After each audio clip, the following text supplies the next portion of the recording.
Walay mga OFW ug ROF nga taga Lapu-Lapu City ang nauli sa dakbayan karong buwana gikan sa mga red list countries. Hinuon higpit nga gimonitor sa Lapu-Lapu City Health Office ang mga gikan sa mga nasod nga gikonsiderar nga yellow list countries. Siluan Mirundina sa report. Pulos nagnegatibo sa swab upon arrival ang 156 ka mga OFW ug ROF nga naabot sa Lapu-Lapu City gahapong adlaw, lakip na ang 182 nga naabot usab karong adlaw. Ang naasoy mga OFW ug ROF gikan sa mga yellow list countries ug kasamtangang naka-quarantine sa mga hotel sa dakbayan samtang gipaabot ang schedule sa ilang ikaduhang swab test.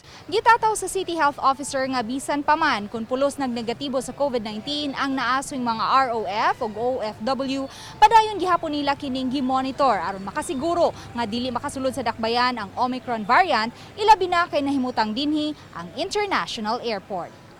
Namatay team sa City Health Office, may mo follow up through swabbing. So, on the third day sa ilang quarantine, muadto rin ang City Health Office nga staff for swabbing RT-PCR and og negative gani, no?